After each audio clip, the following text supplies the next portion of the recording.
Te voy a compartir unos versículos.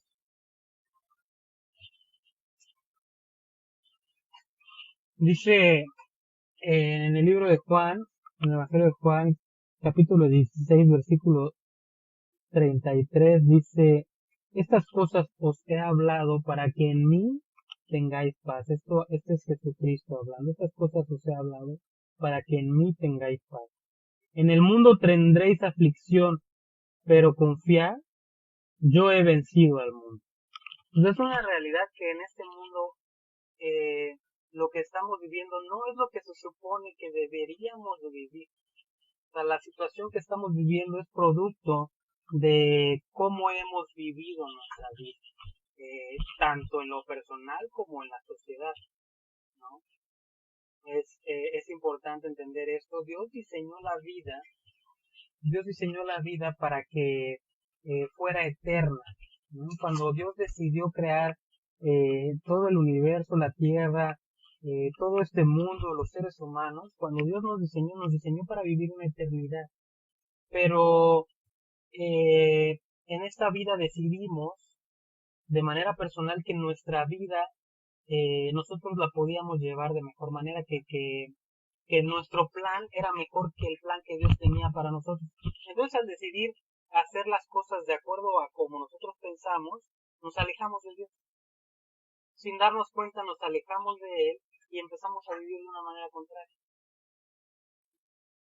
Entonces, esto le puso un fin a ese proyecto eterno que Dios tenía para la vida del hombre, para la vida del ser humano. Dios planeó que viviéramos eternamente. Por eso es que cuando vivimos y cuando crecemos y cuando tenemos una independencia y tenemos una vida y nos vamos desarrollando y viviendo el día a día, por eso es que siempre que vienen enfermedades entramos en pánico y temor. ¿Por qué? Porque como no tenemos certeza de nuestra eternidad, nos aferramos a esta vida. Esto es una contradicción porque o sea, pongámonos a pensar, eventualmente lo único que tenemos seguro es la muerte. O sea, nos vamos a morir, o sea, no vamos a vivir en esta vida que es producto de nuestro pecado, no vamos a vivir eternamente. El pecado nos está matando, ¿no?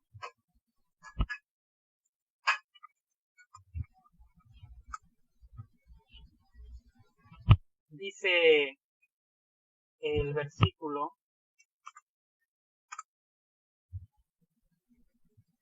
Romanos 6:23 dice: la paga del pecado es muerte. Entonces, lo que realmente nos está matando es el pecado.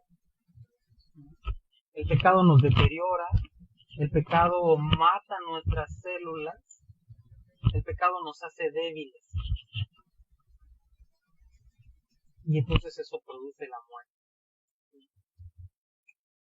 El paso del tiempo lo único que va haciendo es confirmar que nos estamos muriendo, que el pecado está destruyendo toda nuestra vida y eventualmente vamos a morir. Esa es la paga, la muerte.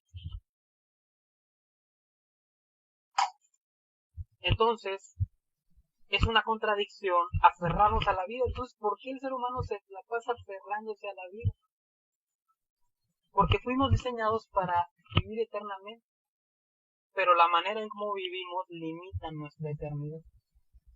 Entonces toda esa incertidumbre y todas estas ganas de aferrarse con todas nuestras fuerzas a la vida es únicamente porque no tenemos esperanza. Pero Dios dejó este precioso libro, la Biblia, para manifestar que sí hay una esperanza, que a través de Jesucristo podemos vivir nuestra vida y morir sabiendo que cuando cerremos nuestros ojos aquí, vamos a abrirlos en la eternidad. Esto es una realidad, ¿no? Se ha venido negando a través del tiempo, tachan a las personas que se acercan a la palabra y que depositan su confianza en Cristo como religiosas o fanáticas, o inclusive como ignorantes. porque el mundo eh, se ha encargado de enseñar de esta manera a las personas. ¿Por qué? Porque ponte a pensar, si hay un Dios y lo que dice la Biblia es verdad, entonces toda la manera en como vivimos va a ser al final eh, analizada y juzgada.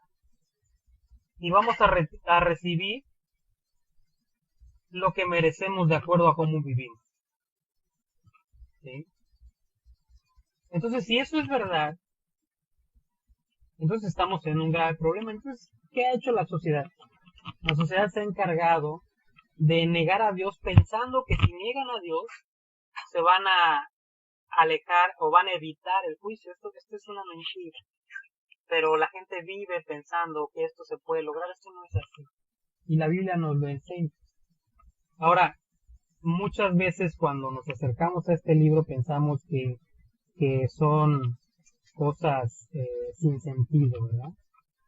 Pero no es así. Dice en segunda de Pedro, capítulo 1, versículo 16, dice, porque no os hemos dado a conocer el poder y la venida de nuestro Señor Jesucristo siguiendo fábulas artificiosas, sino como habiendo visto con nuestros propios ojos su majestad. ¿Qué significa esto? Que todo esto que se ha plasmado en la Biblia y específicamente en el Nuevo Testamento, este nuevo pacto, esta promesa de Dios, todo esto no ha sido como ideas que salen de la cabeza de la imaginación de alguien, ¿verdad? No es como historias o como cosas sin sentido o leyendas sin fundamento, ¿no? Sino como realmente habiendo visto con nuestros propios ojos, así dice el apóstol Pedro. O sea, ¿qué quiere decir esto? Que ellos son testigos presenciales. O sea, ellos lo vivieron, ellos estuvieron ahí. Luego dice el 17, pues cuando él recibió de Dios Padre honra y gloria, le fue enviada desde la magnífica gloria una voz que decía, este es mi Hijo amado, en el cual tengo complacencia. Y nosotros oímos esta voz enviada del cielo cuando estamos con él en el monte santo. ¿Qué quiere decir esto? Ellos son testigos presenciales. La palabra es verdad porque es profética, indica las cosas que van a suceder y todo lo que ha indicado que va a suceder se ha cumplido hasta este tiempo. Por eso es que tenemos la certeza que todo lo que va a acontecer después se va a seguir cumpliendo de acuerdo a la palabra de Dios. No solo porque ellos lo dicen, sino porque lo recibieron directamente de Dios. Ellos lo vieron con sus propios ojos. Dice, pues cuando él recibió de Dios Padre honra y gloria, le fue enviada desde la magnífica gloria una voz que decía, este es mi Hijo amado en el cual tengo complacencia. Entonces esto es increíble.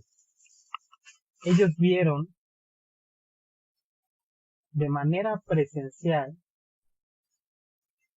estos milagros, como Dios manifestaba que Jesucristo era el Mesías prometido. Dice el 18, y nosotros oímos esta voz enviada del cielo cuando estábamos con él en el monte santo. Dice el 19, tenemos también la palabra profética más segura, a la cual hacéis bien en estar atentos como a una antorcha que alumbra en el lugar oscuro, hasta que el día esclarezca y el lucero de la mañana salga en vuestros corazones. ¿Qué quiere decir eso? Que no solo es verdad porque ellos dicen que es verdad, sino que es verdad porque la Biblia ha manifestado su cumplimiento constantemente, ¿verdad? Constantemente. Entonces, realmente estas personas dan testimonio de lo que sucedió en ese tiempo porque lo vieron con sus propios ojos. Y no solo ellos, sino que una vez Jesucristo se le apareció a 500 personas y esas 500 personas dan testimonio de que esto es verdad. Ahora, muchas personas podrán decir, oye, pero es que, eh, pues la Biblia alguien se la inventó, ¿no? Pero realmente, si vemos la historia a través de la Biblia, vemos que estos libros se escribieron tan solo 10 o 20 años después de los eventos de la crucifixión de Jesucristo. 20 años después se escribieron las primeras epístolas, las primeras cartas a las iglesias. Eh, Esto es un tiempo en el que es tan corto que es muy difícil que se pudiera haber inventado algo. Ahora, hay muchos documentos que, digamos, fuera de la Biblia, que muchas personas, inclusive científicos y personas reconocidas, no dudan de su veracidad. Eh, por ejemplo, los escritos de Aristóteles, ¿no? Nadie duda de su veracidad, pero los libros que tenemos ahora de Aristóteles eh, datan más de 1000 años después de que Aristóteles vivió. 1000 años. Y a pesar de que pasaron 1000 años, nadie duda de su veracidad. Ahora, con respecto a los documentos bíblicos, estamos hablando de décadas, 20 años, 30 años. No estamos hablando de 1000 años, estamos hablando de 20 años, de 30 años. Y no estamos hablando de un documento, por ejemplo, en el caso de Aristóteles, hay alrededor de 8 copias del libro, y aunque hay nada más 8, nadie duda de su veracidad. En el caso de la Biblia, hay más de 7000 copias de documentos manuscritos de la palabra de Dios. 7000, no 8, no 10, 7000 que datan de décadas después de estos eventos. Un tiempo tan corto que no podemos negar que esta palabra es verdadera y tiene todo el peso de la historia, todo el peso de la verificación histórica.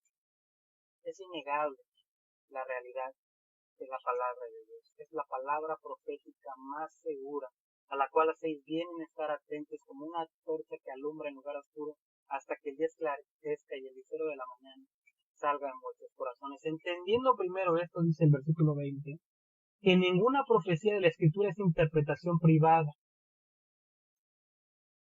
porque nunca la profecía fue traída por voluntad humana, sino que los santos hombres de Dios hablaron siendo inspirados por el Espíritu Santo. Aquí la palabra inspirados significa que literalmente Dios los llevó, los cargó y los depositó en el lugar en donde tenían que estar. Dios les dictó.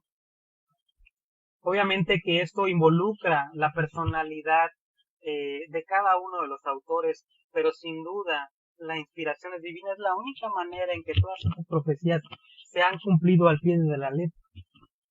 Es la palabra profética más segura y no es privada, no es un secreto.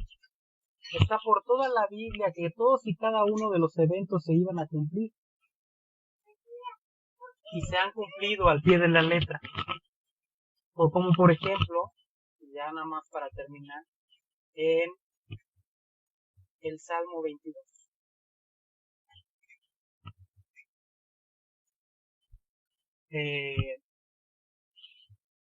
Anteriormente no existía todo esto de los números, los capítulos de la Biblia, los números de los versículos, no existían, ¿no? Entonces, cuando, cuando las personas querían leer una porción específica de la palabra, lo que hacían es que citaban el título de, de la porción. Eh, por ejemplo, aquí en nuestras traducciones tenemos un título que ese no es parte de la Biblia, que eso lo agrega el que traduce. Entonces el título de cada una de las porciones eran el primer párrafo de el inicio de, de los pasajes. Por ejemplo, en el Salmo 22, el título sería el primer versículo, que es Dios mío, ¿por qué me has desamparado? Ahora, en ese tiempo en el que se escribió este salmo está escrito en hebreo. Entonces, las palabras que dicen el versículo 1 es Eli, Eli, lama sabactani. ¿Te hace sentido? Estas fueron las palabras que dijo Jesucristo cuando estaba clavado en la cruz. Dios mío, ¿por qué me has desamparado? Eli, Eli, lama sabactani. Y en ese momento aquellos que estaban ahí no entendían. Y decían, a Elí llama a este, ¿verdad? Pero no. Dios estaba marcando el cumplimiento de este salmo. Ahora es importante notar que este salmo fue escrito 800 años antes de que Jesús fuera crucificado. Y fíjate que dice el versículo 7, dice, Salmo 22, versículo 7, todos los que me ven me escarnecen, estiran la boca, menean la cabeza, diciendo, se encomendó a Jehová, líbrele él, sálvele, puesto que en él se complacía. Y entonces en el momento de la cruz tienes a todos estos escribas y fariseos que le decían, se encomendó a Dios, sálvele él. Ellos mismos estaban dando cumplimiento a una profecía que se había dictaminado 800 años antes de suceder.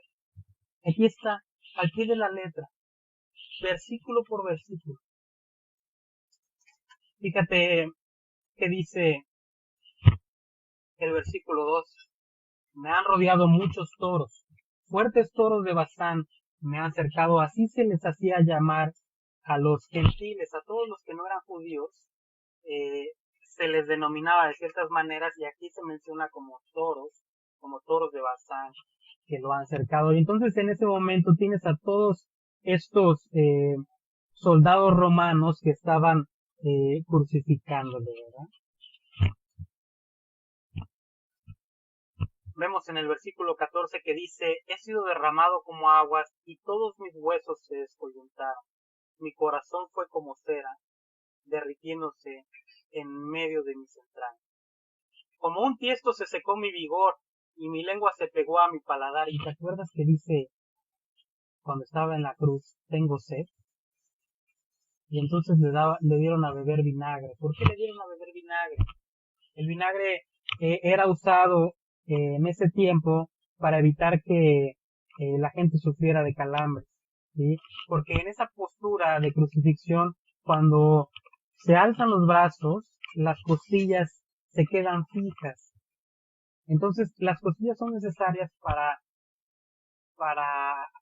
aumentar la capacidad pulmonar y poder respirar. Cada vez que respiramos, nuestras costillas se abren para aumentar esa capacidad pulmonar, pero si tenemos los brazos arriba, las costillas se quedan fijas y no se abren. Entonces, para poder abrir las costillas, el que está crucificado tiene que hacer uso de sus piernas para impulsarse hacia arriba y poder respirar. Esto generaba un cansancio muy fuerte en las piernas, y entonces eventualmente sufrían de calambres. Entonces obviamente les daban a beber vinagre para evitar que se les acalambraran las piernas, pero esto únicamente hacía que el sufrimiento aumentara, ¿verdad?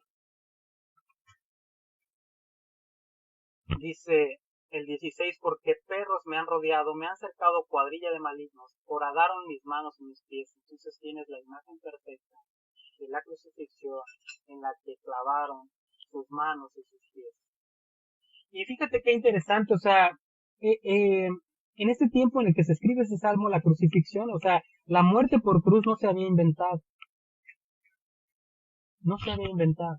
La inventaron los persas. En ese tiempo no se había inventado.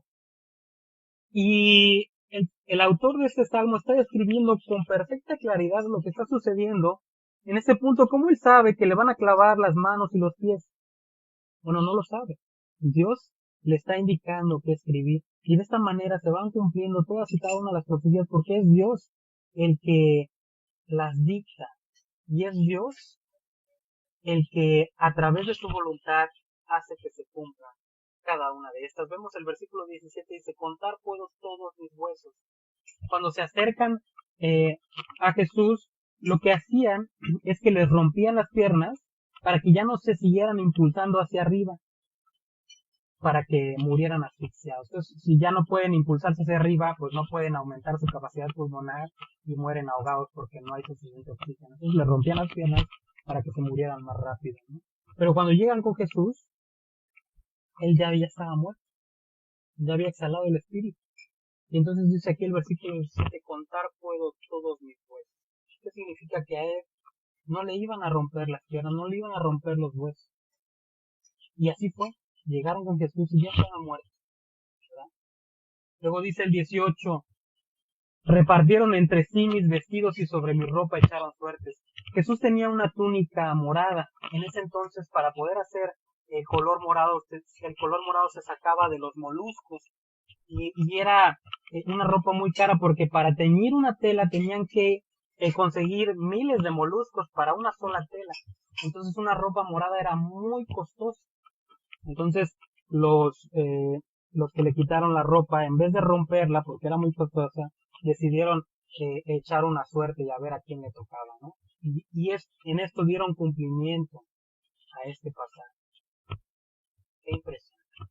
Esta es la verdadera esperanza. Jesucristo es nuestra verdadera esperanza. Si depositamos nuestra fe en Él, si confiamos en lo que Él logró, no vamos a tener temor de nada. Y entonces te preguntas, bueno, ¿y qué fue lo que logró? Bueno, Jesucristo vivió toda su vida cumpliendo la ley. ¿Qué es la ley? La ley es todo lo que Dios había dispuesto para los hombres, para que cumplieran y pudieran vivir de una manera correcta delante de Dios. Pero esta ley es imposible. Muchas veces cuando decimos cuáles son los mandamientos, decimos, no, pues los mandamientos son 10. No es cierto.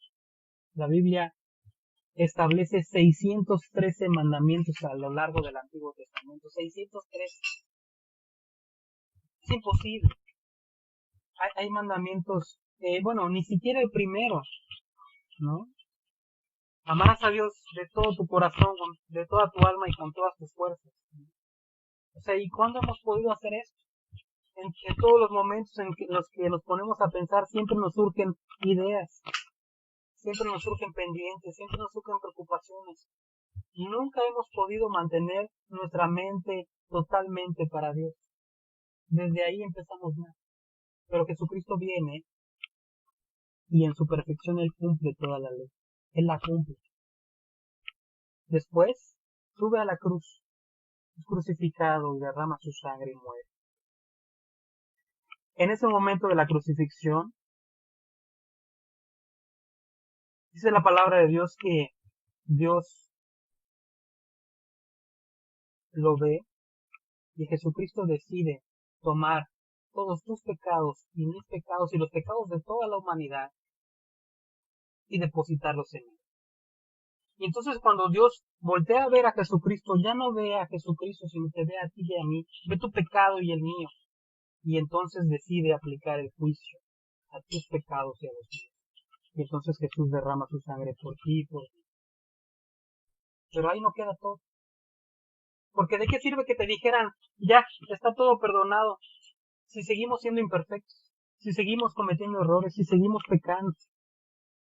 Cuando Jesucristo pagó lo pasado, pagó lo presente y pagó lo futuro, ya está todo pagado. Toda nuestra vida y nuestra eternidad está pagada. Pero no quedó ahí. Jesucristo resucitó. ¿Y por qué resucitó? Para darte la vida que ni tú ni yo podemos alcanzar. Para darnos la esperanza, para ofrecernos un nuevo proyecto, una nueva vida. Una vida en la que podamos vivir de acuerdo a lo que Dios proyectó para nosotros, que podamos cumplir, que podamos tener el carácter de obedecerle, de amarle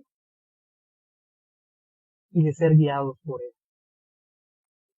Y a través de esa convicción, a través de reconocer lo que hizo Jesucristo, aceptarlo, creerlo, arrepentirnos de que hemos vivido mal, de que hemos pecado, de que nos hemos alejado de Dios, esto nos va a permitir recibirle y permitirle a Él, que está vivo y que resucitó, que guíe nuestra vida de ahora en adelante.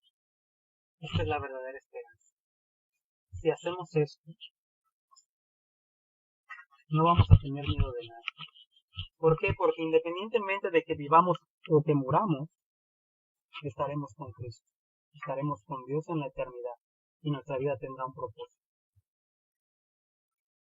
Lo único que tenemos que hacer es acercarnos a Dios, decirle sinceramente que nos arrepentimos de haber pecado y de haber vivido mal. Esto no es un juicio. Dios lo único que quiere es que sinceramente reconozcas que has vivido de manera contraria, que te arrepientas, que le permites a Él cambiar tu mente y cambiar tu corazón.